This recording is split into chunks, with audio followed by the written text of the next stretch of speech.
When you call 811 before you start a digging project to mark underground infrastructure, you're not just making sure that your dig site is safe. You're making sure that your neighborhood's lights will stay on and that you're preventing gas leaks. Because when you ensure that your digging won't interfere with any of Orange and Rockland's underground gas and electric lines, you're ensuring safety for yourself and your community. Call 811 before you dig, not 911 after. It's the law.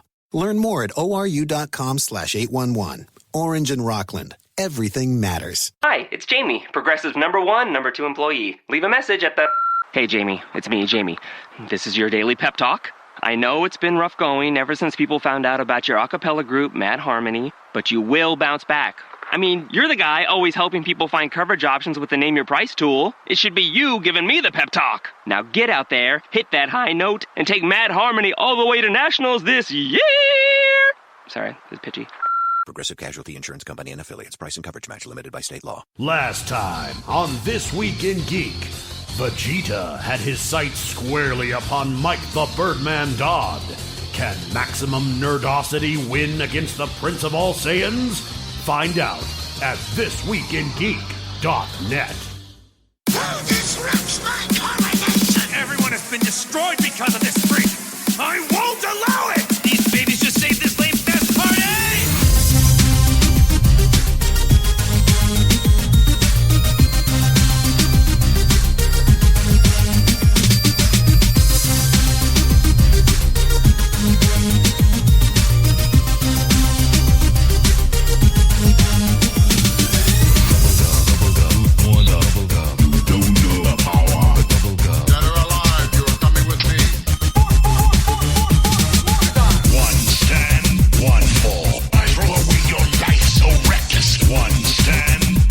And now, a thought from Geico Motorcycle. It took 15 minutes to take a spirit animal quiz online. Please be the cheetah. Please be the cheetah. And learn your animal isn't the cheetah, but the far less appealing blobfish. Oh, come on.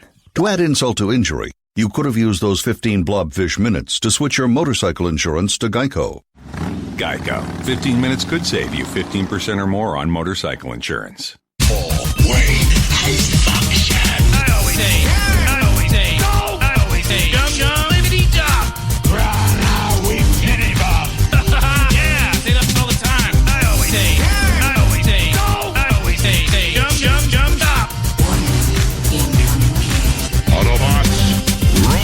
Hey guys, what's going on? You are listening to TWIG, the flagship of stupidity. I am one of your hosts this week. I am Mike the BirdmanDodd, but I'm not alone as I trek through some occasionally sad news, some occasionally good news, and some occasionally tasty stuff. I am joined with... Alex. That's right, guys. So we are here. We are on the cusp of March break, which is coming up, I think, for the kids next week, if I do say so. Yep, I think it's next week.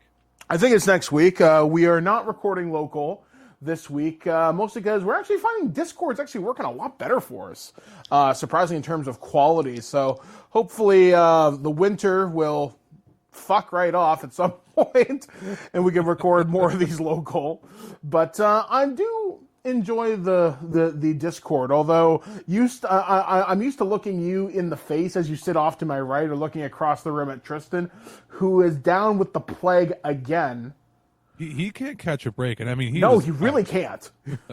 Like he's like, I want to come record with you guys, and then we took a look at him. We're like, no, yeah, get the fuck out of here. You go away, foul, diseased beast.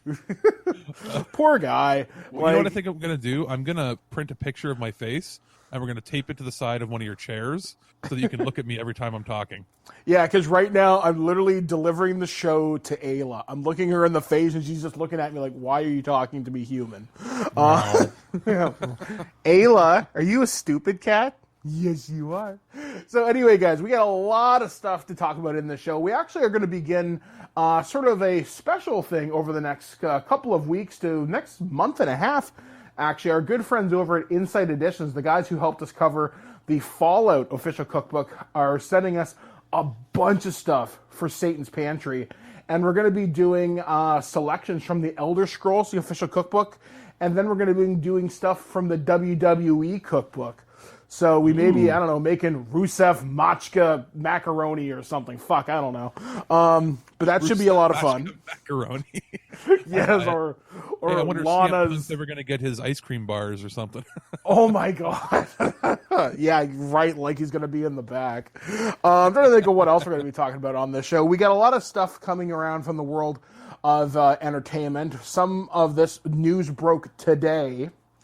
We're talking about that when we get to our news segment. For reviews this week, we're going to be talking about Crackdown 3, which came out on the Xbox Live Game Pass a couple of weeks ago. We're also going to be talking about a Star Trek movie collection that I had a chance to get from Paramount Home Entertainment. And finally, we're going to be talking about something from PDP, and that's going to be their level 50 PS4 gaming headset, and that was something Alex took a look at. Yeah, and of course... I've been spending this afternoon, just double checking, reviewing them because it was the wired and the wireless ones.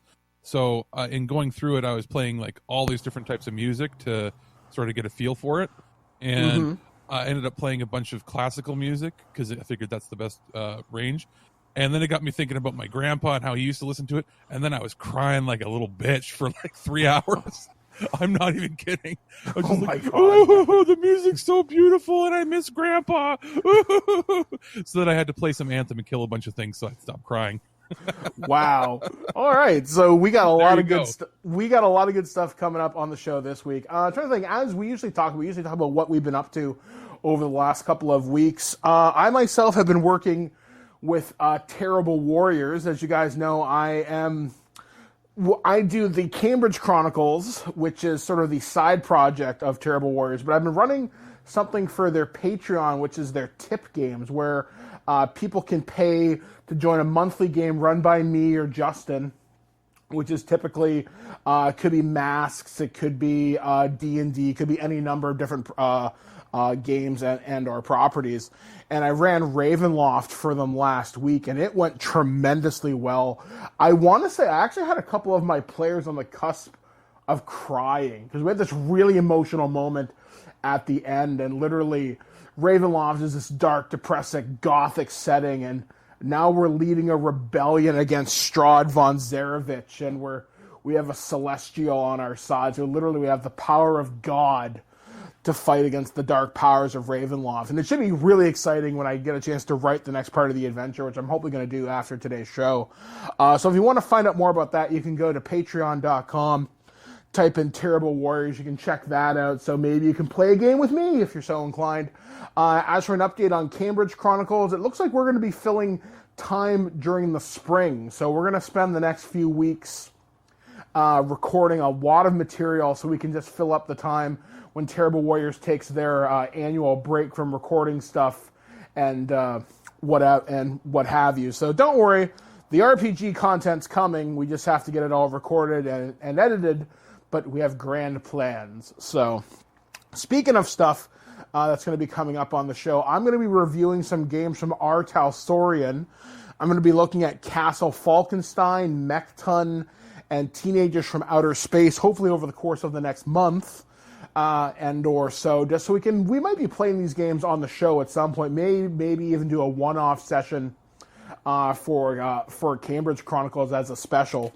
So we'll have to let you guys wait and see. What have you been doing over the last little bit, Alex? I've got a few games that I'm ready to review. I just have to wait till the release date and embargo is up on them. I've got Remy Lore from Nicalis on the Nintendo Switch. I have, let me think here. I've also got Braveland, which is a trilogy of strategy RPGs. I have the Caligula Effect coming from NAS America. We've got some movies coming in. Just got confirmation that we're going to be getting some stuff from VVS Films, which is a Canadian theatrical and DVD distributor. So we're going to be getting, looks like, I'm just going to pull up the titles that I was told. We're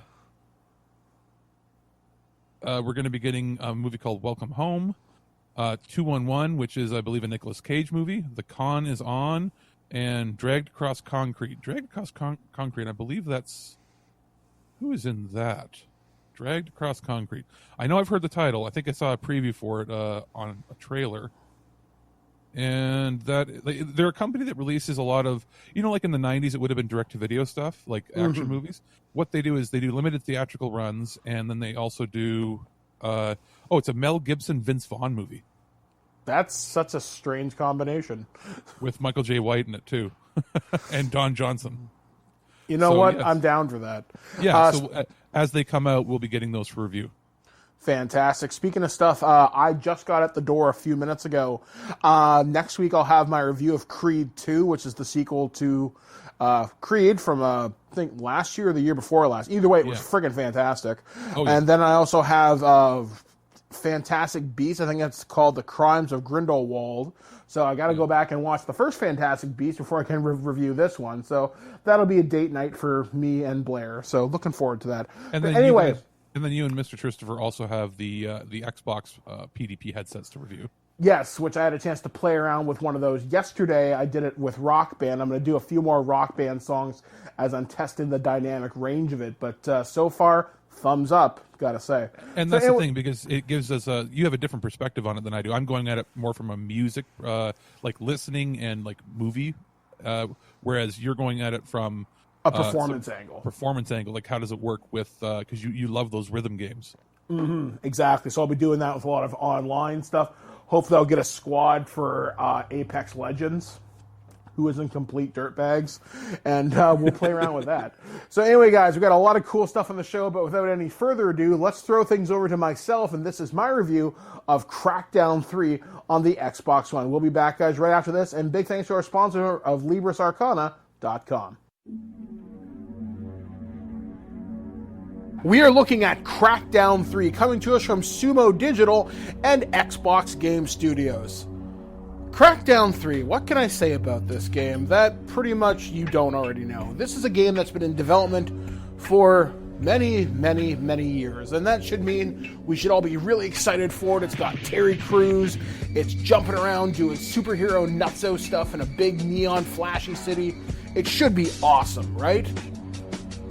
Well, I wish I could tell you otherwise, because frankly, I had fun in this experience, but not nearly enough. I was expecting a lot more. Now, me and the Crackdown games, we don't have a very long history. I played Crackdown 2 back in the day very, very, very briefly, and didn't much care for it. It was just the collecting of the orbs and killing stuff. Didn't really jive with me. So I was expecting this one to be a little bit different, because it had been cooking for so long, plus it had Terry Crews, and I just expected a lot from the development cycle. So going into this, for those of you that don't know, you play a superpowered agent from the agency. I know, right? Really deep storytelling here.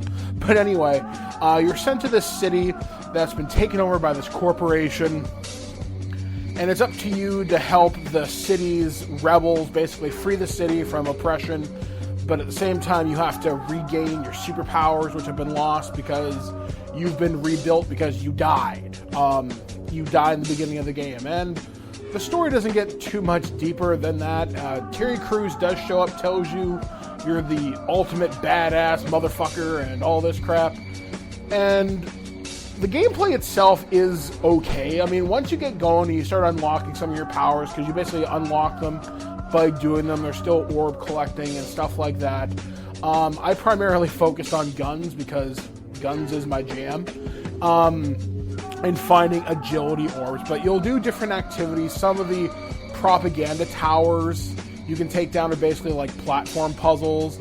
There'll be other ones where you have to like do like a vehicle lockup. You got to find like a force field generator, so it's like a search and destroy mission.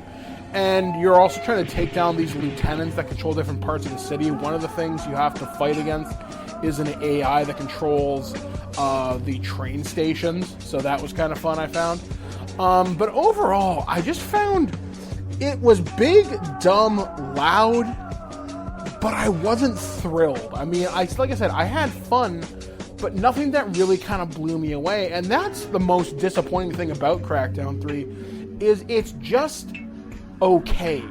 Even the multiplayer matches I was able to get into, and I wasn't able to get into a lot. I did play close to launch and a little bit post-launch. I've decided, since this game came out a couple weeks ago, I decided to try before and after launch. And one game I got into, which was really fun, is my entire team, except for me and one other guy, left in the middle of a match, so we kept getting our asses handed to us. And the other one, it took about 10 minutes to find a match. So I don't think that's totally representative of the multiplayer experience. I don't know. Either way, I didn't have fun. And can I recommend Crackdown 3?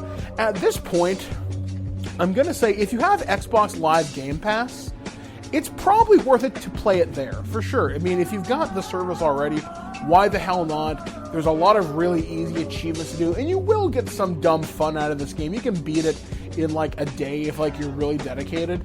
But overall, Crackdown 3 was just kind of okay at the end of the day. And I wanted more out of it because Microsoft had such cool hype behind this game, and I just felt kind of let down at the end of the day.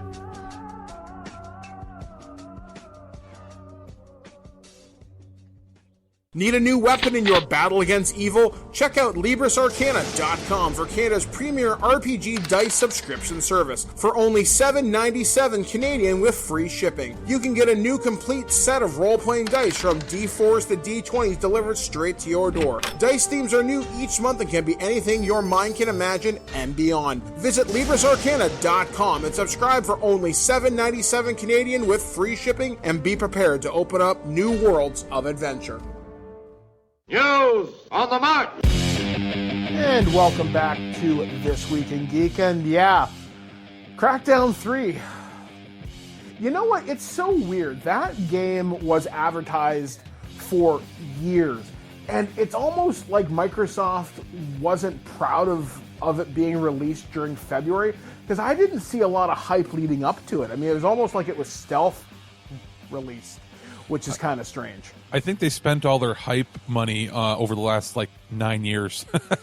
Well, it's so weird because Xbox exclusives over the last 2 years have not been very good. I mean, Sea of Thieves finally got good, but it took 8 months to a year for all the content to build up. You don't sell a console based on Forza, I'm sorry. It's not casual enough for the average person to get into it. Well, wasn't Halo considered a letdown by the fans initially? No. Halo was a system seller, and Halo 2, Halo 3 were system sellers. Halo 4 is where things started to go a little bit Halo south. 5, right? Wasn't it not as good for the Xbox One as people were hoping? Yeah, I mean, the ending to that game is... go back and listen to my review from a couple of years ago. I still have to play it. I'm still working my way through Halo 1 and 2 because that's how far back I am. Yeah. But I mean, I think their thing was that was the reason they bought 30 companies. They're like, out of all these companies we bought, somebody's got to make a couple good exclusives in the next 2 or 3 years. So they're banking on. I think they're not wanting to admit that this generation they're sort of done with exclusives. They're banking on it being for the next system, probably. Well, now they're talking about putting Xbox Live Game Pass onto every console. For example, they're talking with, I think, Nintendo to put certain Xbox Live or certain Xbox titles on the Switch. In which case, that's a radical departure from that. So, but still, if they do that, my prediction, you can hear, listen to this now. Remember this date. My prediction will be if that's what they're doing and put it on every console, it means that the next Xbox won't be like an exclusive console. It'll actually end up being something closer to a computer. I think what they're going to do is release an actual PC, and it will have, basically it'll switch into gaming mode and then basically, minimize or sleep Windows in the background. Mm-hmm. So they're not going to have, it's not going to be like Xbox is the gaming platform. It will be a full PC. It'll be a branded PC with all the parts in it. Think like if you're going and buying an Alienware. Yeah. But it'll be Microsoft branded and have the Xbox software built in. That's what they'll do, because then they can charge their $800 for the system and say, hey, for $800 you get a $1,500 gaming system because it's all branded by us, and we have economies of scale and get it cheaper.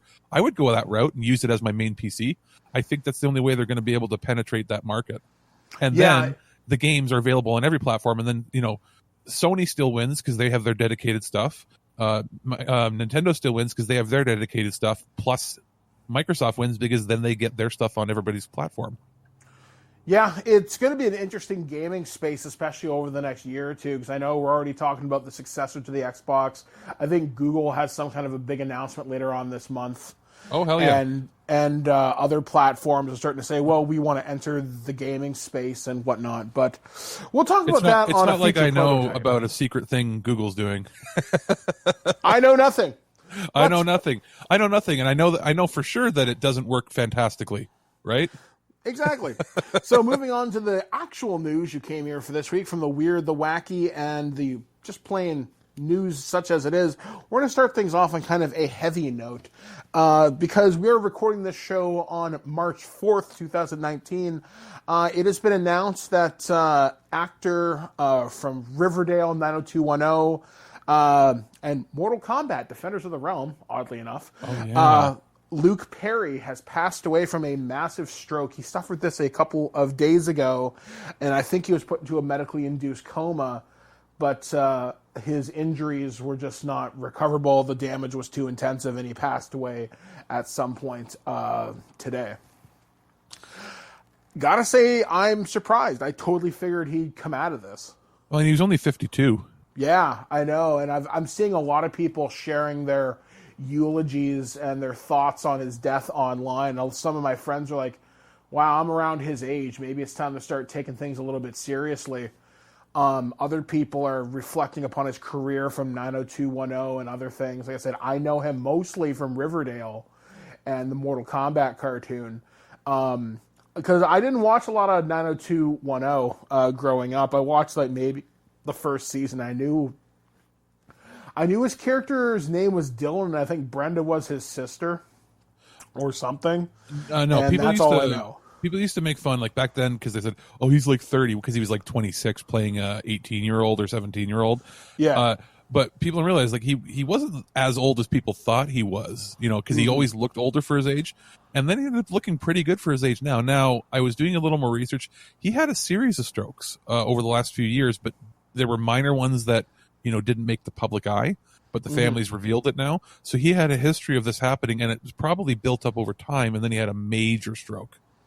So he's somebody who was too. Yeah, he was susceptible to have them. This wasn't a freak thing. This was something that, at least to his close inner circle, was known that he was prone to have these sorts of things. And it sucks because, like, for what you want to say of the show Riverdale itself, this was a career renaissance for him. Oh, he was honestly the best comeback. part. He was the best part of the show because the show went completely batshit insane later on after the first season. But he was the grounded character. He kept it real.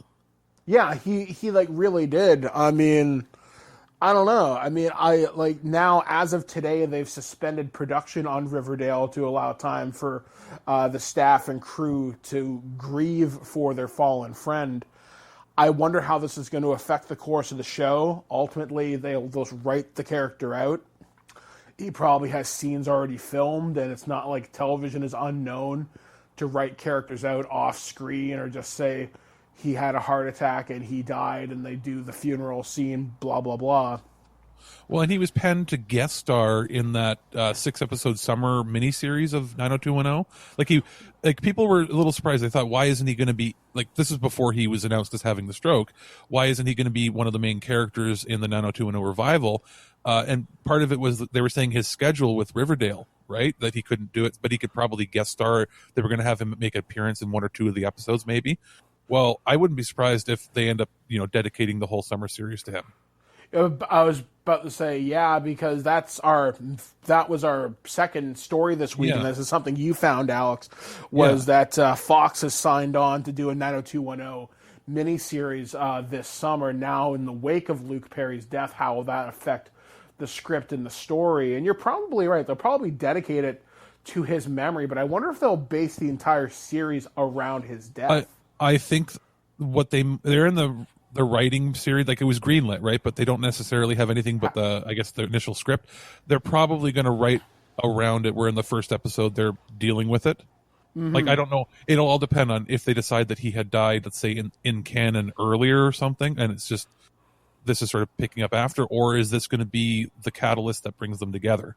That's kind of what I think the angle is going to be. They're going to be like, okay, Dylan has passed away. We all have to come back to Beverly Hills for the funeral or the wake. And what's everybody been up to the last 20 years sort of thing. Yeah, and Shannon Doherty's not going to be in it because she's a cunt. I think she's still dealing with significant breast cancer issues. But in a lot of it was she really didn't get along with anybody. Which is unfortunate, too, because I really liked her character.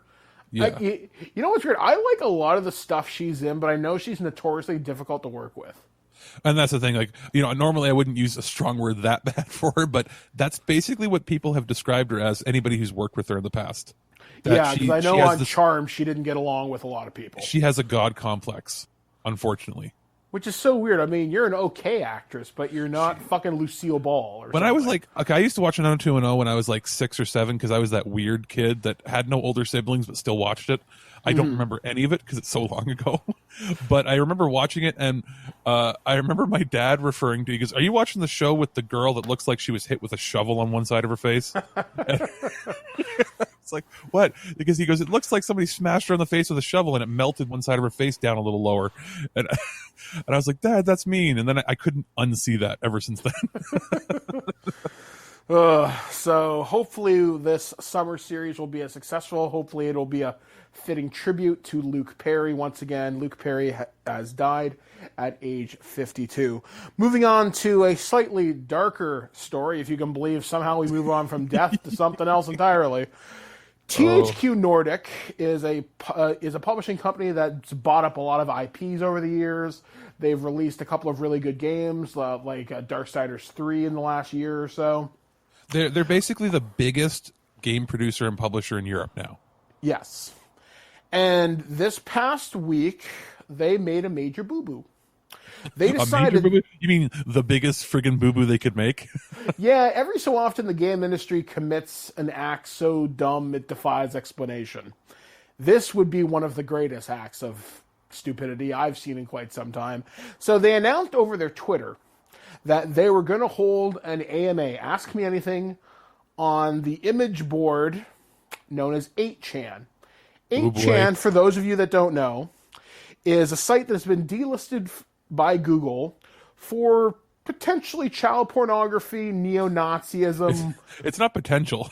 Yeah, it's a terrible cesspool of a website, and in no way, shape, or form do we advise you to go there. So basically, to give a bit of background, I didn't know a whole lot. Like, I'm as dark as you may think I am, I don't know a whole lot about that part of the internet.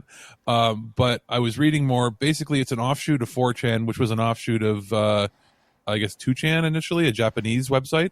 Mm-hmm. And 4chan, it's generally, when it comes to things like child pornography and that, they've been pretty good at saying that that's not allowed on their site and all this. Everything else, like a lot of anonymous and that sort of stuff, starts on there. Like a lot of the underground like movements, dark web type shit. Yeah, hacker stuff starts there, but they have a thread of a moral code that they follow. Well, some people that were pretty despicable that thought that 4chan was too censoring, really, they ended up starting 8chan. And it gets darker from there, if you can believe that. Yes, exactly. So one of the directors of marketing and PR over at THQ Nordic announced on Twitter, "Hey, we're going to do an AMA over there," and you can guess how well it went. Now, for every normal question about what games are coming out or what are they going to do, you get questions like, "Where are the big-titted lollies at?" referring to Lolitas and such. And this lasted for just over an hour. I can't believe it went that long. And then the backtracking began. People started calling them out on Twitter, and it wasn't too long before THQ Nordic themselves came out on Twitter and said, "Hey, we didn't realize what this was. We should have done our vetting a lot better." And there's one thing to be said in PR. You want to be part of the discourse. You want to be part of the conversation. You want that. But you don't want to be the conversation.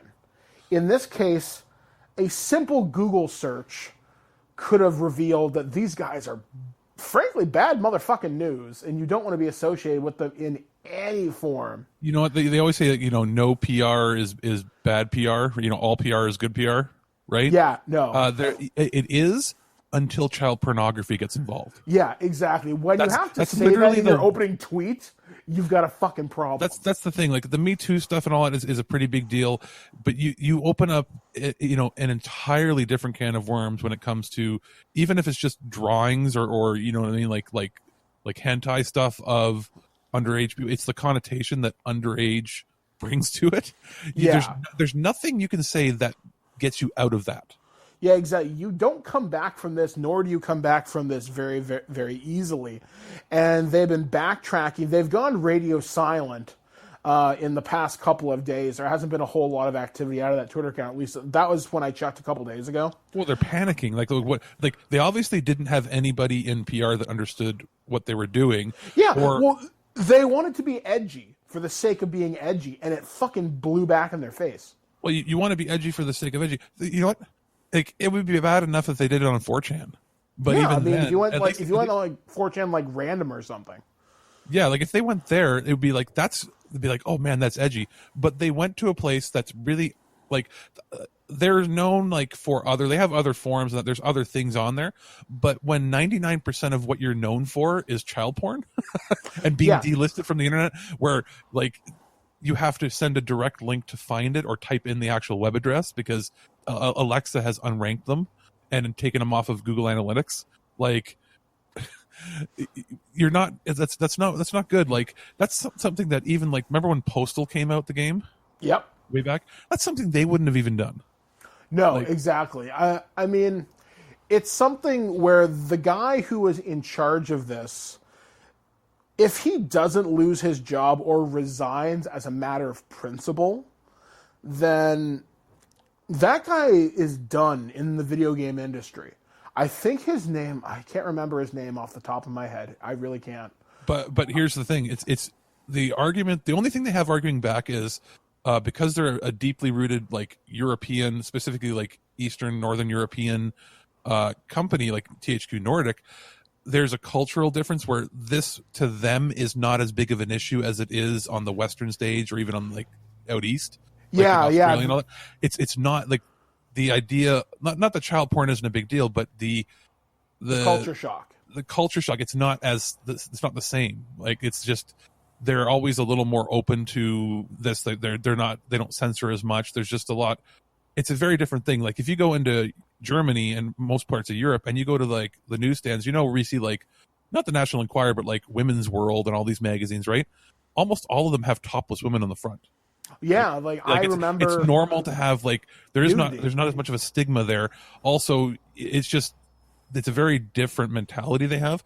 But this is a global company. They grew so fast. Like when they acquired all these other companies over the last 4 or 5 years, they're not realizing that where they're playing to. Yes, Europe is a huge market for them, but the West, like North America, North and South America, England. Like England's very different culturally than the rest of Europe as well, and then, but specifically the States, like 90% of their money is going to come from the States, and if you're not in tune with what the world stage allows, you shouldn't be doing your PR job.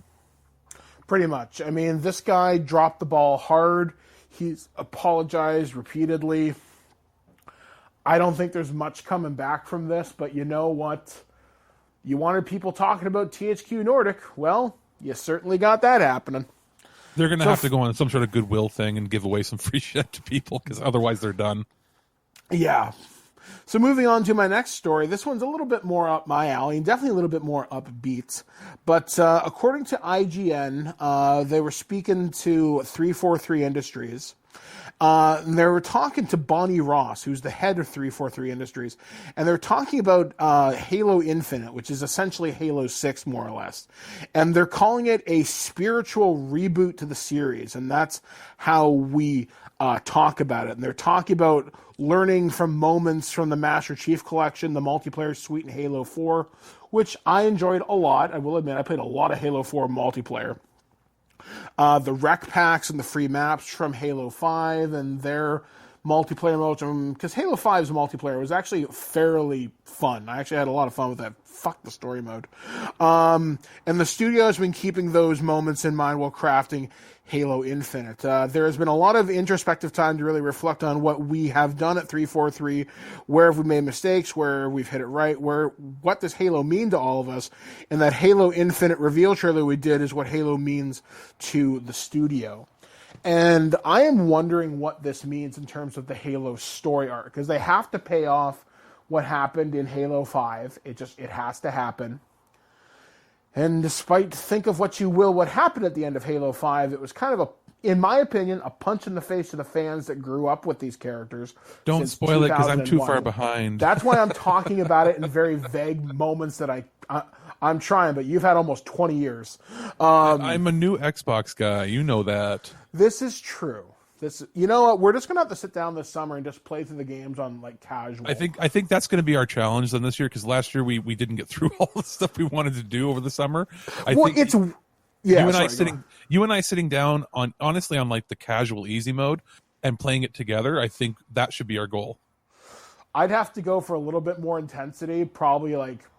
Normal for me would be as low as I go. Okay, well let's do normal, and then maybe we stream that sucker or something, or at least record our gameplay and show off how terrible I am.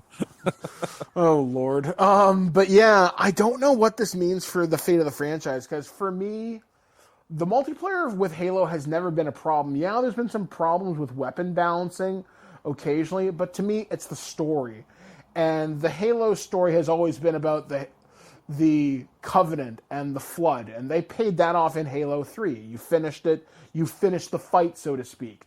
And then you begin this new round of adventures with Halo 4 and 5, and now with Infinite coming out, which, if Microsoft does not release Halo Infinite this year or early next, you've got some problems. And I think that's something to actually talk about, because we saw the reveal trailer, I want to say last year, or maybe it was the year previous, at E3, and it just shows a Spartan, presumably Master Chief's helmet, takes it off. You see these wide vistas and these alien landscapes and the Halo. It was last year when they showed off all the gear stuff too. It was actually they had a pretty good E3, and then none of those games came out. Yeah, like this year, Microsoft, they're starting the year off with Crackdown 3. This is not a good sign. And they said that this E3 is going to be about showing off their next system. Which means the Xbox One's life cycle, which has been not the most glamorous. And I say this as an Xbox apologist. I love my Xbox. I use my Xbox every day, way more than my PlayStation 4. But now that's shifted over the last few months, especially with games like Spider-Man, God of War, Horizon Zero Dawn, Resident Evil 2, etc., etc. And I think unless we get Halo Infinite this year, Gears of War 5 this year, or something that isn't fucking Forza for holiday 2019, this is going to be a very powerful blow to the Xbox. I mean, there's no doubt in my mind, the winner of this console generation, of the three systems, I would say Sony, then Nintendo, and Microsoft in dead last. What I would think is more likely is they'll probably wait for the next Halo to be on the next system. But you know, they had the Master Chief Collection. What did that include? 1, 2, 3, and then ODST. ODST was 4. Included 4? Yes. Because and ODST 5 was separate. Yeah, ODST was like a $5 add-on, if I remember correctly. No, it was like $30. But was it really? Yes. Well, it's free if you own the Master Chief Collection. Every Halo game is now backwards compatible. That includes Reach. That includes. I was going to say, I wouldn't be surprised Halo if they Wars. do a remastered version of Reach on like with Xbox One X, like fully up converted in the new engine, and then release that at like a $30 price point. Because Reach was the last game that Bungie did, and that would be fantastic to see a remastered Reach. Because I think Reach is probably the best Halo game I've ever played outside of ODST. ODST I like for different reasons, but Reach was the best mainline Halo game. Because every other game, I was looking it up, every single other Halo game, including like the real-time strategy ones, have been remastered with 4K graphics for the X, except for Reach. Yeah, so Reach has backwards compatibility problems in and of itself. So if they fully remastered it like they did Halo 2, that'd be pretty awesome. Because there's no use in remastering Halo 3. They've already openly said we can't do much more with this. Yeah, remaster that, or not remaster, but redo the textures and everything, slap it together, make it $40, and if they can't get the new Halo out by Christmas, put that out at Christmas for $40 or $50, people will buy it. Yeah. Just hold on a second. But yeah, I want the Halo series to be successful. I want Infinite to be awesome, but maybe the next Xbox is where you should probably take it. So that's pretty much what we have to do for our news this week. But we do have something special coming up from our time at GenreCon that happened here in Guelph just a couple of weeks ago. We're going to talk to a cosplayer that Tristan had a chance to sit down with for just a few minutes. And we're going to get their experiences from the GenreCon floor of 2019. We'll be back right after this. And a special review of Star Trek, the 10-movie Stardate collection from myself and Paramount Home Entertainment. And now it's time for another special feature. I'm here with Lady Di, who I interviewed last year at GenreCon, and this year is taking on a bit of a different role. How's this year different from last year for you? I am running all the cosplay programming, so I invite some awesome cosplay guests to come out, and I get them really cool panels for them to talk about all the cosplay things and inform everyone and teach everyone on the craft. And yeah, I literally just run around like a chicken with my head cut off all weekend, but it's great.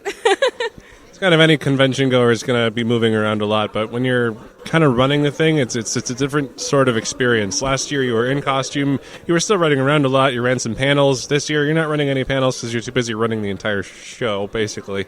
How would you say this year feels different than last year? This year, it feels awesome. We are at a new venue, so we're at the Delta Hotel versus the Holiday Inn, and it's a lot more, the layout is a lot more streamlined. There's a nice sized vendor hall, which is really good, and it's just overall a really great hotel. The staff are great, and things seem to be going smoothly, which is nice. It's always good. Like I said, the layout has been much more smooth than last year. I know last year, the way things were laid out, to get from one event to another, from one panel to another, there was a lot of moving down the hallway and going into this room and turn this corner and go down there. Everything's a lot closer together, so it's a lot smoother. This vendor hall, it has to be twice as big as it was last year. Would you say the turnout has been better this year? I say it's about the same so far. We usually get a bigger turnout on Sundays, so we'll have a lot of people coming in, checking out the vendor hall and everything. Back to your point before with the layout and the size and everything, I find it's easier to get around too, where we try to be as accessible as possible and inclusive for all, so it's good to know that we can have somewhere where people can easily get through with however they need to with wheelchairs or anything. I'm glad we can provide that kind of atmosphere for people. Yeah. What would you say would be a highlight for each day of the convention for you? I'd say a highlight is just the community in general, like seeing people that have come out last year who are back this year and new faces and meeting new people and everything. That's definitely a highlight all the time. And the team, they're I guess they could be a highlight too. Yeah. My team my fellow team members are amazing, and without them, this con wouldn't run as smoothly. And they're all awesome, so I'm grateful for them, and they're definitely the other highlight that goes on with this weekend. Is there a favorite event that's going to be happening, a specific thing that you're looking forward to this weekend? Disney karaoke, as always. I'm ready to, even though I'm a little sick, I'm ready to belt it out, as one does when they go to Disney karaoke. It's going to be great. Me too. Going to be a repeat performance from last year, I believe, of Be Prepared. So apparently I made a bit of a name for myself. People have been asking me if I'm going to be going back. They recognize me from Disney karaoke, so that's really exciting for me too. We could do that. We should do a duet. Part of your world. Oh, not part of your world. A whole new world. Whole new world. Can you do some Aladdin? I can sing Jasmine. Let's work on this. So is there anything else you want to talk about from this year's GenreCon? It's just been awesome. I'm just very happy with how it is. I'm running on a lot of caffeine right now. But it's been great, and I love it. And I can't believe it's already, day one is ending soon, and day 2, and then it's done already for another year. Like, I can't believe it. It always goes by super quick. Like, there's so much prep months and months beforehand, and then in reality, it's a weekend, and it just goes by so quick, and I wish it was longer. At the same time, I don't, because it's a lot more work, but the experience I wish was longer. It's really fun. Do you see yourself doing the same role next year, or something else, something more, perhaps, in next year's GenreCon? Probably the same role. I love my cosplayers. They're great people. They're awesome, and I always look forward to seeing them, so I'll probably work with them again, and maybe I'll actually dress up next year. Who knows? Well, look forward to seeing that. Thank you so much. Thank you so much. As you can imagine, they don't let us out much. We are looking at Star Trek, the 10-movie Stardate collection, available from Paramount Home Entertainment. Well, this is quite simply a repack of 2 previously available box sets, all smashed together into one Borg cube of awesome Blu-ray content. And, well, the movies, I don't need to tell you because, well, you're TWIG and Star Trek fans. You've presumably seen these 10 movies. Most of them are pretty good. Some are really awesome. Some are really dumb. But you're getting these movies for about $9, $10 a piece, so you really can't complain given that. The big thing here, I find, is that you're getting the 2 previously released box sets into one complete collection, and that also includes the bonus features. And there are 2 bonus discs that were exclusive to each box set. There was the Captain Summit, which is Jonathan Frakes, Patrick Stewart, Leonard Nimoy, and William Shatner, hosted on a panel with Whoopi Goldberg, them talking about their con experiences, life on the Star Trek set, and basically them chatting up for the better part of just over an hour. And some of it's actually really insightful. Some of it's really funny. You find out how they got to see the first space shuttle off, which was named Enterprise in the Mojave Desert. Some of the antics that went on set on The Next Generation, stuff like that. And just seeing these people talk in a more relaxed environment as opposed to the typical con scene is something a little refreshing. The one disc I really liked on this set was actually the one that I think was exclusive to the Next Generation set, and it was called Evolutions, which is a bonus disc full of a bunch of featurettes. One of the best featurettes on the disc is something called Looking Back at the Star Trek Experience, I think, and it's a 25 to 30 minute feature that looks behind the Las Vegas Hilton experience for Star Trek, which ran from, I think, 1998, August something, till September 1st, 2008. And it was just them decommissioning the Star Trek The Experience with some of the actors and some of the people behind it. And it was really awesome just to see how things were put together in Las Vegas back in the day. And I'm not going to lie, I kind of teared up at the end seeing the person who was the first person hired on for the experience was also the last person to leave the experience.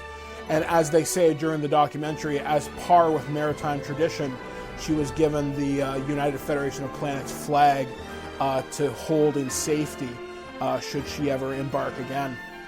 And it was just really nice to see these. Plus, you also get a look behind the scenes for the Borg invasion, something for Klingon attack, I think it was, and a bunch of other little featurettes as well.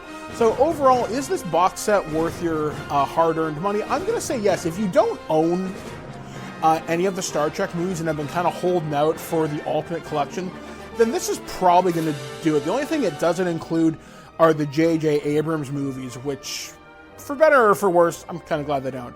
So anyway, you can find this on Amazon or any other big box retailer. Check out Star Trek, the 10-movie Stardate collection, available from Paramount Home Entertainment.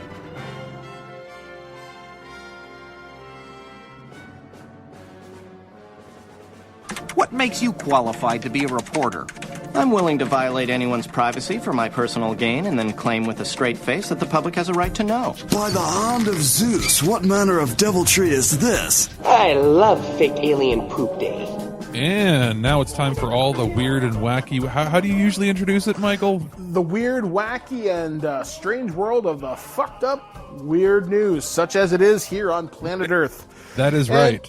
And in this week's edition of the Weird News, Alex sent me a really fucking strange story with a really fucking strange video.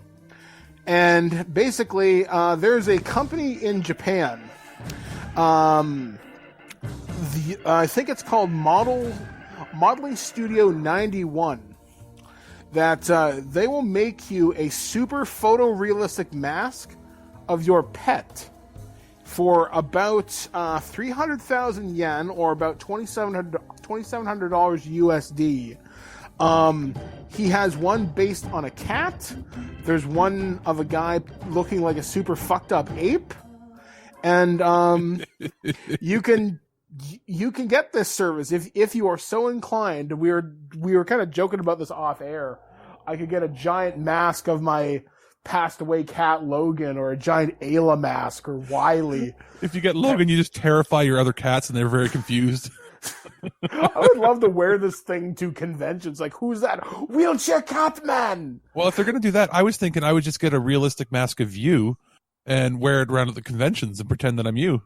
Yeah. How is Birdman walking? How can this be? I don't know why I'm doing exaggerated. A couple times I've been there, they're like, "Are you Birdman?" I'm like, yes, no. But I was thinking just how terrifying. And what I loved is there is a YouTube video showing off the stuff, and the pet owners pick up their pets, and the pets are terrified, staring at basically their own faces on you. Yeah, Ayla would freak right out. I know this for sure. Wiley wouldn't give a shit. He'd be like, "I want to sleep." She's like, "Look, another cuddle buddy." But yeah, I found that really fucking out there. And it's amazing what you can do, because there are services that will do things with your pet's likenesses. I know one of the most famous services is Cuddle Clones. Now, if you could apply this service to something a little small scale and a little less creepy, you could certainly make mementos of your pets, because the likeness on these masks is really, really well done. That's what's so off-putting, is it looks so real. It looks like movie just scaled quality. up.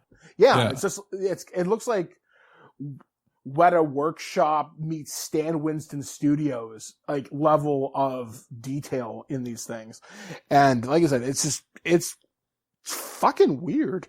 For no other reason that I can talk about it, is that it's fucking strange and weird. And if you have $2,700 lying around, you too can get this. And something that could only come from Japan. I love our friends in the Far East. Now, speaking of something kind of cool, and this is definitely something up my alley, a 19-year-old Bitcoin millionaire has built himself a Dr. Octopus suit. So this kid, his name is Eric Finman, got a bunch of money from doing Bitcoin. And what he did is he built this thing for his back that's a bunch of rear-mounted microcontrollers and 8 motors that drive this. Basically, think of Dr. Octopus from Spider-Man 2, and it looks exactly like that, and it works. No, but he's not as sinister as you might think. Yeah, he's not as sinister. He's just a big fan of Dr. Octopus. And well, he designed it and he gave it to a 10-year-old kid with hypermobility issues. Yeah, and it works, which is so strange. Now, it's not ready for mass production yet. It's like a concept car, so it's like a prototype. But the fact that this thing works to help this kid is so impressive. I mean, the lead engineer. The lead engineer looks like Steve Snowball if he was also an evil doctor. Kind of like an evil Elon Musk, which debatably Elon Musk is evil, but we'll talk about that later.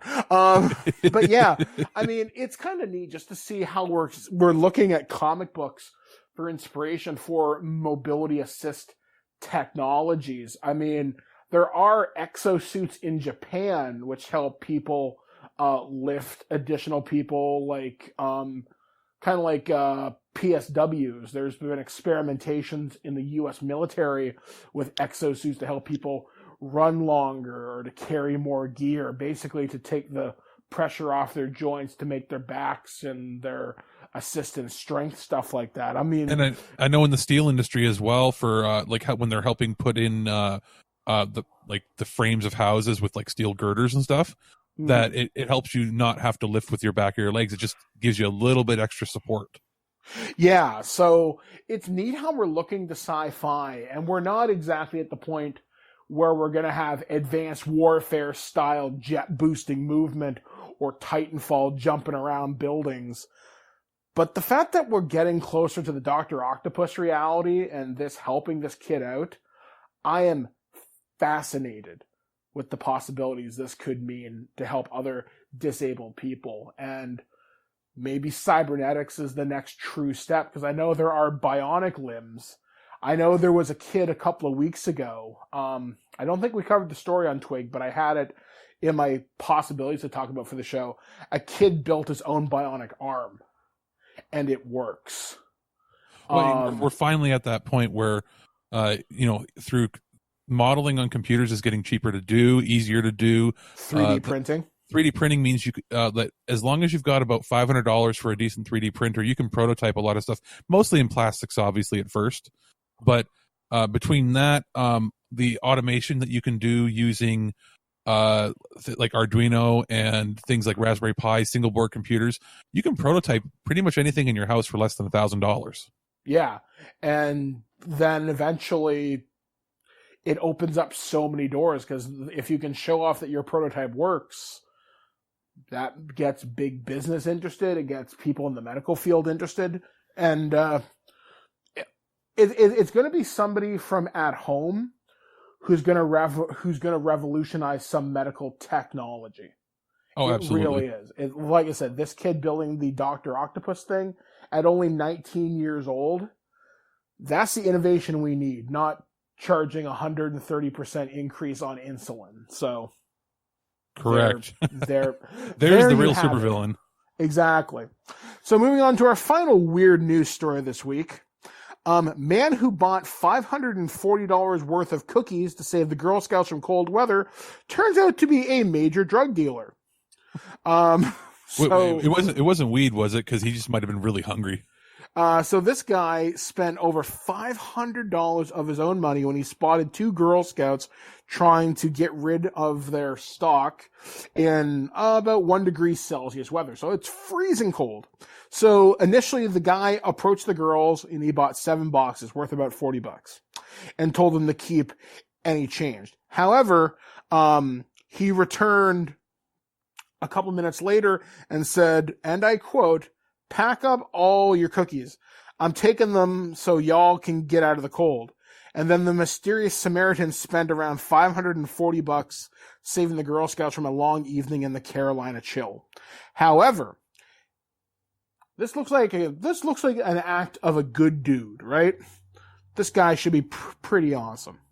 So it turns out the guy who bought the cookies took a picture with these Girl Scouts and was like, "Yay, I'm a good dude."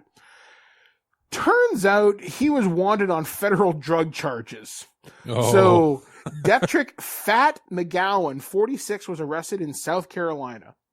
He was wanted on, he is a suspect in several ongoing drug investigations, and his indictment includes 10 other individuals, including conspiring to illegally traffic drugs across the Mexican border towards the end of 2018. They are still looking for the other people looking for him as well. Now, here I've got the problem I have with this is going to deter him from ever wanting to do anything nice ever again. Well, he's going to federal prison. He's going to be looking at. Like, I'd almost hope that it was like we caught him on something else. Like don't advertise that you caught him because he helped people out. So it's and again, I'd also want to know what the drugs were. If it's just marijuana, to me, I know depending on the state he's in, it's still a big deal. But like where we live, it's perfectly legal. It's just if he's trafficking, it's one thing.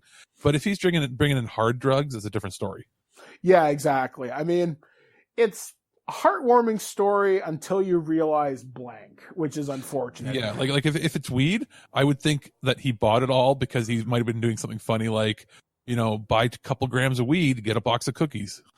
Yeah, whereas in this one, he's like, "Y'all are cold. Get inside. Here's all my money." Which so it shows that not just because you're a drug dealer, just because you're a criminal, doesn't mean you're a completely heartless bastard. Exactly. Not all drug dealers are evil, but not all drug dealers are good people either. So exactly. You know what I'm saying? Just people on their own merits. Exactly. And don't take pictures when you randomly do a good deed, because it may bite you in the ass, depending. It's always better to just know that you did a good deed than show you did a good deed. Exactly. It's, in your heart of hearts, you did the right thing. So that's what we have in sort of the weird stories for this week. We're going to take another break here on the show as we begin our special look at the Elder Scrolls, the official cookbook from Inside Editions. And then we have a final review from Alex, who is taking a look at the level 50 PDP PS4 gaming headset. So we'll be back right after this, right here on TWIG, the flagship of stupidity. Wonderful! Time for a celebration! Cheese for everyone! I used to be an adventurer like you. Then I took an arrow in the knee. Oh, yes! Yes, the kindly stranger. I've been waiting for you to return, to consummate our love. Let me guess. Someone stole your sweet roll. Welcome back to Satan's Pantry, where we decided to take a walk down the devil's grocery aisle. However, for the next few weeks here on the show on TWIG, we're going to be doing something a little bit different. Thanks to our good friends over at Inside Editions, and big thanks to Eric over there, we're going to be taking a look at the Elder Scrolls, the official cookbook, recipes from Skyrim, Morrowind, and across Tamriel. This book is by Chelsea Monroe Cassile, and we're going to be looking at, well, some recipes from the famous video game series by Bethesda.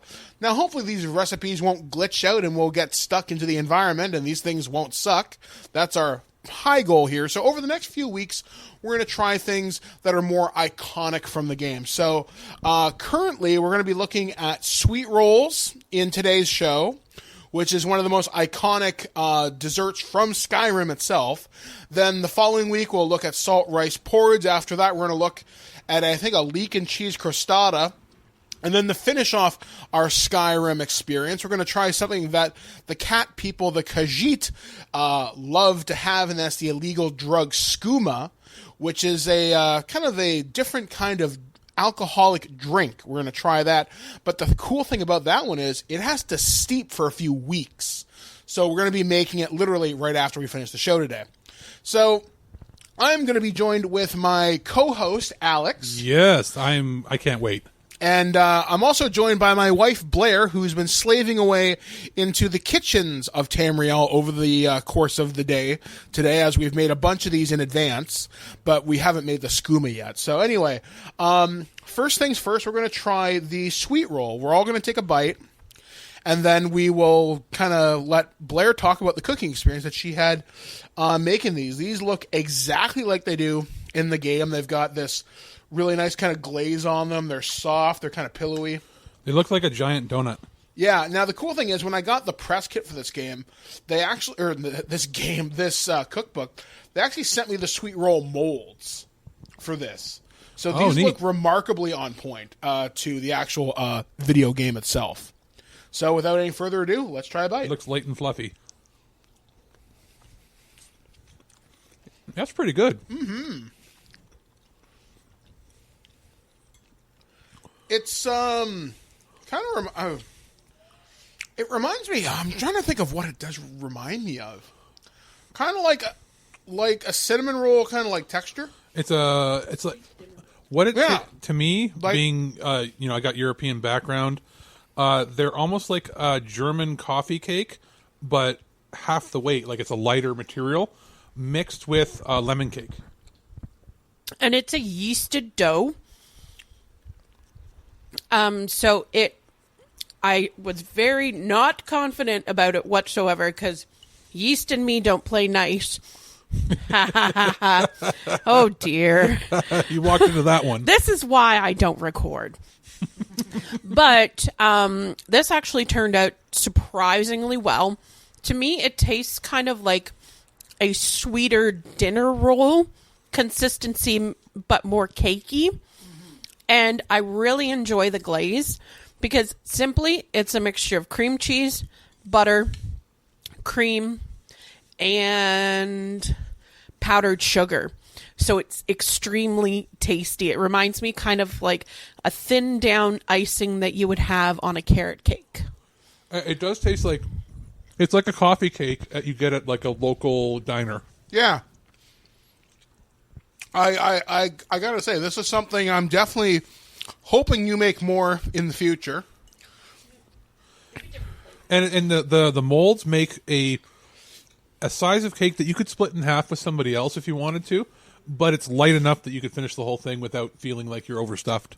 Yeah, exactly. I mean, for the first official recipe from the Skyrim cookbook itself, or the Elder Scrolls cookbook rather, I gotta say I'm rather impressed. And being one of the most iconic desserts from the Bethesda game series, I've seen a lot of people often imitate this on YouTube, give it their own spins on it.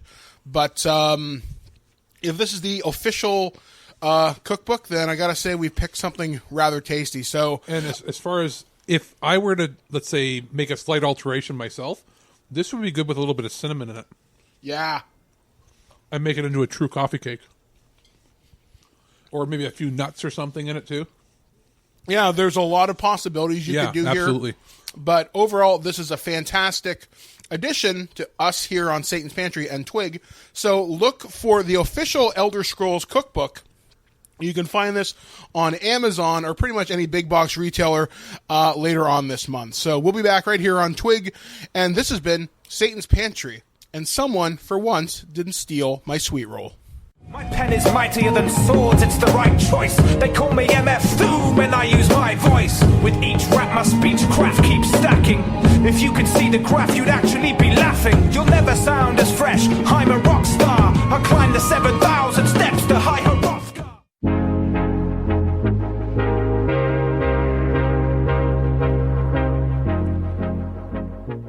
PDP recently released their Level 50 wired and wireless headset series for PS4 and Xbox One, and they gave us the opportunity to review each one. So over the next couple of weeks, we're going to be talking about the different headsets and, you know, how do they stack up to either competitors or just in general how they work themselves. I'm going to be talking this week about the PlayStation 4 editions of the wired and wireless Level 50 headsets, and I've had a fair amount of experience with different headphones. I grew up as a bit of an audiophile, not like really, really expensive stuff, just more I like having the best quality I can for my buck. I learned that mostly from my father and my grandfather. A little bit of background so you know, my father always was using Sennheiser headphones, even back in the day when that wasn't even like a really known brand in the West here. So I apparently, as a toddler, broke and smashed one of his headphones that was I think a $350 set, and this is in like 1989, so imagine that. He wasn't too pleased, so ever since then I was sort of taught the value of good quality audio. So whereas my friends would be cool wearing like either dollar store headphones in high school, or they would get like the cool ones that look like they were the best because look at they have bass and they rumble and all this, I was always about no, I'll take the cheaper alternative that has better quality audio. That was always my thing. And my grandfather, later in life, he went blind, and he had always been a big audiophile. He's the guy that would have like the reel-to-reel tape things. He used to record live concerts of like we're talking classical and big band music onto VHS tapes. Just the audio, like not to watch, but simply because. On a tape, the video quality would go down, when you put it into slower modes like SLP, but he could get 8 hours of an entire opera on one tape. Like that's the kind of, like, he was always up on technology, and he's like, well, yeah, I can record a stereo track this way. So he was always into that. Like he had Klipschorns. Now, Klipschorns, if you don't know, are, they were theater style speakers that were they would fit into the corner of your room, and they used your wall to reverberate the audio, and they had a giant horn on the inside. These were $10,000 speakers per speaker. So needless to say, Grandpa had really, really powerful, really high-end tastes for music, and my dad had in subsequent years, he had his own, which was for headphones. I sort of got a bit of both. My thing is, how cheap can I get the speaker or the headphone to sound good? So I'm going into this with that in mind. So I've had really, really good, headphones in the past, really, really good headsets. And, where do these stand? I've never really been a big fan of wireless headphones because what they usually do is they compress the audio quite far down in that the highs get lower and the lows get higher, in that everything sounds either always at the same volume and it's not the widest frequency range. So there are things that are compromised. Like maybe you don't hear things in the background where it emphasizes one thing over the other. So I've never been a big fan of wireless headphones. But so I went into this going, okay, am I going to like the wireless headphone aspect? So what do you get out of the box? Well, you get the headphones, which surprisingly, in my mind, a lot of mid-range headphones in this price range, which is the $80 to $100 price range, they're usually very, very flimsy and feel very cheap. That's not the case here. The plastic is actually pretty good on these level 50 wireless headphones. The actual microphone, it clicks into place when it's in the off position, and when it goes down into the on position, it does make an audible sound to let you know that it's on and actually going to be recording. The actual cushions on the earpieces are actually very, very comfortable. I wasn't expecting that, and that's across the board between both the wired and wireless. They feel basically identical. They're a little heavier on the wireless ones because they have the battery built in and the wireless technology. But they fit my gigantic head, which is good. Not a lot of headphones do that. So I wasn't going in, like I said, expecting much. I plugged the dongle in. It worked perfectly, obviously. I didn't even have to sync it. It says it gives you instructions on how to sync it, but it worked just as is. So I ended up taking it and going, would the wireless adapter work on Windows? So I plugged it into my Windows 10 PC, and lo and behold, it got drivers for it automatically, and it works just fine. I can use it as a headset right in Windows. And I went, okay, now I'm going to listen to some high-end audio. And the actual frequency response range of the headphone aspect, it is 16-bit, 48 kilohertz, which is DVD quality. So it's not going to be, super high-end HD fidelity. Like my setup is set up to do 24-bit, 192 kilohertz. So we're talking like high-end stuff. But you know what? It sounded quite good. I was able to listen to music. I listened to a variety of music for about 6 hours, and it hadn't even shown any signs of battery dying. These are good for up to 12 to 16 hours, depending on the volume you set it at and the distance and everything. And I was listening to a wide variety of music, from rap to rock to metal to classical. I listened to a whole bunch of Stevie Wonder, and then I put on some Pavarotti so I could hear, just what does it sound like when it's mostly vocals.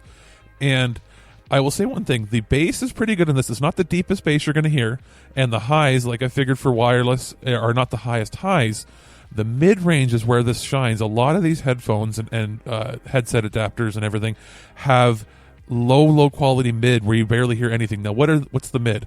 The mid is usually where like the vocals bottom out, as well as where you hear the mid-range like background audio or instruments like that aren't the drums, bass, and guitar. It's everything else in between. It's the mid frequencies, and this pulls it out to the front, which is good because that's where a lot of vocals are going to be. So it's actually pretty good. There are 50mm drivers in there, which are generally the biggest you're going to find in headphones, which do provide the widest sample range that you can listen to. Now, in switching to the wired headset, I ended up plugging it into the controller of the PS4. And it sounded basically the same because it's then still using Bluetooth wireless technology through the controller for the audio.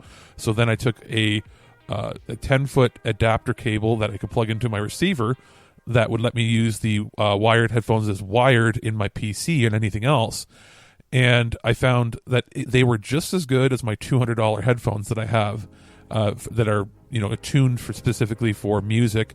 Like the frequency response when it's wired in is absolutely fantastic. So I was pleasantly surprised at the quality you get, and the wired headset retails for about $50. So you're actually getting quite a good value out of it.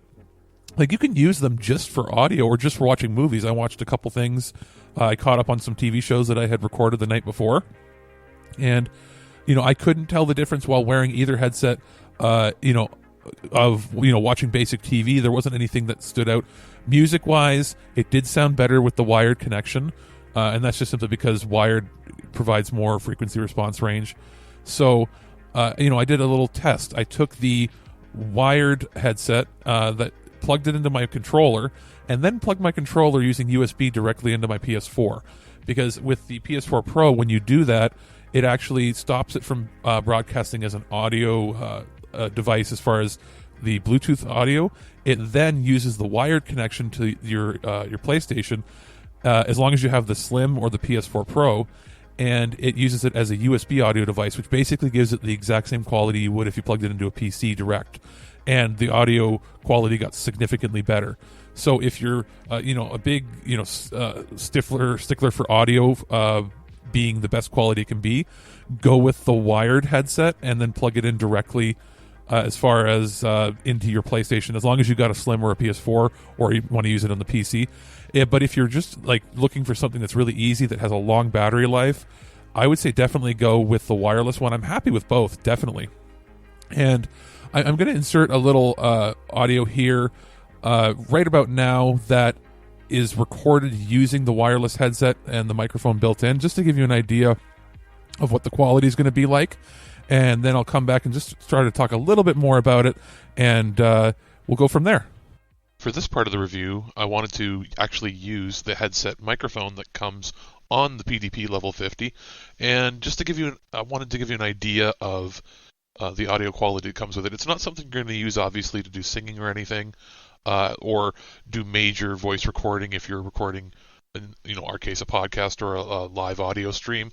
But it does do the job for noise cancellation on background noise, and it's very directional. I've got it only about an inch or two away from, about an inch away from my face, and it's going to do an adequate job for game chat between people. You could use it for Skype calls and basic things where audio fidelity isn't the biggest issue. It doesn't pick up a ton of noise as well. Like, I've got the volume boosted to the maximum without actually having to use any boosting technology. So I'm going to have to do a little audio leveling of this before I insert it back into the review. I just wanted to give you an idea of what it sounds like, and it's perfectly adequate for your basic game chat and Skype calls for that matter. So that was what the headset sounds like. It sounded the exact same when I recorded both with wired and wireless. It's the frequency response of the microphone isn't the highest. Like, it's not going to be as good as a broadcast microphone, but you're not looking for that when you're recording something for either on Skype or if you're using it for game chat. The best part is it does, for a small microphone, isolate a lot of the outside noise. It has some built-in noise cancellation technology, which is pretty good considering the price point. You get a lot of other companies that release headsets that maybe look a little fancier, have RGB lighting and all this stupid stuff that really doesn't matter to the audio quality, and they'll charge you $300 for it. And I've seen many people get suckered into thinking that more money means better quality. I will stand by this and saying that this is one of the best quality headsets I've seen in this price range. The microphone frequency response is 16-bit and then a maximum of 48 kilohertz, same as the DVD quality thing. It's a mono microphone, but it's all you're going to need, and it's actually pretty good considering. I ended up having to boost the audio volume up because I didn't want to yell too loudly into the microphone and, make all the neighbors freak out, because it's actually pretty good at canceling the rest of it. It's not going to pick up as much of your breathing or hissing or anything unless. So if you heard any breathing in that, it's only because I had to boost the volume on it so you could hear what's the sound like at maximum volume. So I'm going to say, in my mind, this is actually better than some of the first party headsets that I've seen come out from Sony and other companies. And this is, the American prices are about $50 or so for the wired headset. The wireless runs for about $80. I think it's the best bang for your buck. So in our money in Canada, that you're looking at, I guess it's about $80 for the wired one, and probably about $120-ish maybe, depending on if you get it on sale for the wireless headset.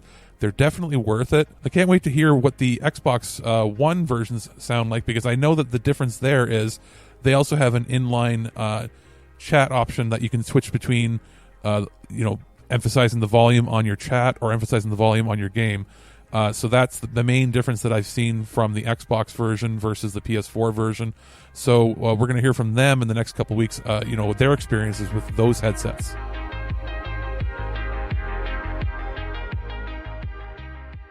And that's the kind of show it has been here on TWIG.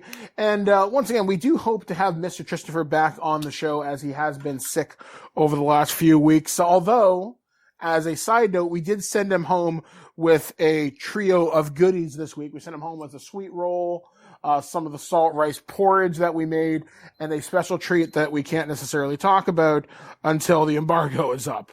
But basically something to heat him up and make him feel good. Exactly. So hopefully he'll be back on the show. We're hoping for next week, but we'll have to wait and see. Coming up on the site this week. He's promised us that he's not dying. Exactly. He's like, guys, I'm still on the show. Just, I need to feel better. So he'll be back sooner or later. Coming up on the site this week, we actually had a friend of the show, Michael Ryan, posted up some comic book reviews. So if you go to our website, thisweekingeek.net, you can see his reviews. He posted up from his YouTube channel. So hopefully he'll be doing more comic reviews for us in the future. I'm going to be reviewing Creed 2 and Fantastic Beasts and the Crimes of Grindelwald. That'll be coming up in the next little bit. I also received a package from Modifius, the people who are behind the Star Trek Adventures role-playing game. They sent me the Fallout Wasteland Warfare board game. Me and Alex are going to play that probably over March break.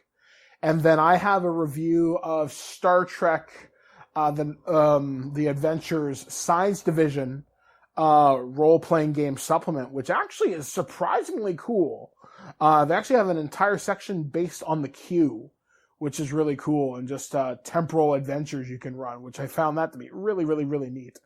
And I'm also going to be reviewing the PDP Level 50 Xbox wireless headset.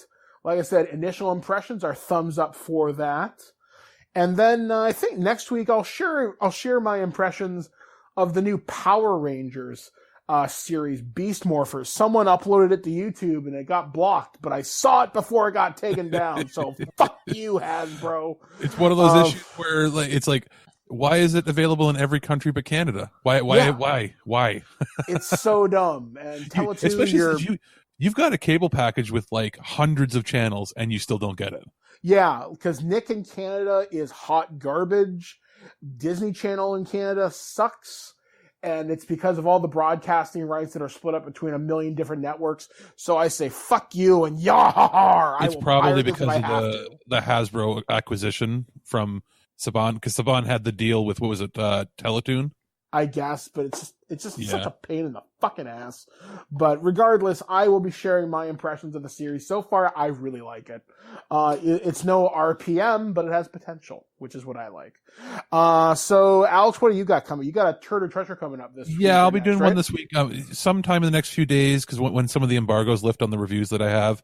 I also just recently got in the mail review copy of Barbed Wire from Mill Creek, the Pamela Anderson movie. Mm-hmm. I've never seen it. Okay, so oh my god, you're in for a treat. So I'm going to go into it blind. I just know that she got a tattoo for a movie that didn't do too well. So I saw this movie in theaters. That's how much I was excited for Barbed Wire. I didn't know it was a Dark Horse movie, so I'm going to be watching that and giving my impressions on that. I've been saying it for weeks now. We got to do a prototype. So sometime in the next week or so, we should do the prototype. Probably over March break will be the easiest time for us. Well, we'll get a bunch of that, and I think if we're going to be hanging out over March break, we should do a commentary or two. Yeah, absolutely. I completely agree. So look out for more stuff coming for us, because March break, we're hopefully going to get a bunch of stuff done and bring to you, the people, something interesting. I am cooking up a new botched roll, but I've got several topics, and I'm kind of flip-flopping on a few of them because I want it to be the best show it can be. So much like Cambridge Chronicles, it'll be done when it's done, but don't worry, the quality will be delicious. And I have a few ideas brewing for maybe a podcast or two, different idea. Things are always swirling in my head as far as, topics and different things. Like we've got the prototype, which is our gaming one. We've got, you've got your botched roll. I'm still thinking of putting together something for, I've got the Turd of Treasure, but the classic, forgotten TV shows, like check it out on YouTube sort of stuff, like rare oddities that you might want to check out that you can't find any other way. I like it. So anyway, guys, for This Week in Geek, we have been Alex. I've been Mike the BirdmanDodd saying be cool, be kind. I fucked that up. That's okay. Anyway, guys, live cool, free or die hard. Be cool, be kind. I'm going to do this right the first time. That's right. Thanks, guys. We'll catch you again next week right here on thisweekingeek.net. All right. Bye-bye, people. Well, that's our show. All right. Here's the deal. Every time you watch my show, I will send you $40. Checks will not be honored. You've been listening to This Week in Geek, your source for guaranteed nonsense or your money back. Tune in next week for more info on the most important things you didn't need to know. Check out our website at thisweekingeek.net and subscribe to our podcast through iTunes or any podcatcher. If you'd like to comment on this episode, head over to this episode's post at thisweekingeek.net and leave a comment through Facebook Connect. Follow us on Twitter at thisweekingeek.net and follow our Instagram at twig_official_podcast. Social media not your thing? Send us an email at feedback@thisweekingeek.net. We'll see you next time, and remember, lower your shields and surrender your listenership. Just when you think this show is terrible, something wonderful happens. What? It ends. I have to go. Somewhere there is a crime happening. Let's consider the secret life of the innermost nesting doll. Living most of her life in the dark, inside the other nesting dolls, she has plenty of time to think, if she could. Sadly, she has no brain. However, when an innermost nesting doll hears that Geico not only saves people money, but also has been providing great service for over 75 years, she thinks it's obvious you should switch. Because yes, switching to Geico is a no-brainer. Pity the innermost nesting doll and her lot in life. Your home is important. That's why Geico helps make it easy to save on condo insurance. Because home is more than just a place. Home is where you took minimalism too far because there's only one chair in your entire condo and your only entertainment is one card. Not even a deck of cards, but a single card. And all your guests have to share one plate and one fork, but you're convinced that less stuff means more freedom. The Geico Insurance Agency could help protect the overly minimalist broom closet you call home. Call Geico and see how easy it is to switch and save on condo insurance.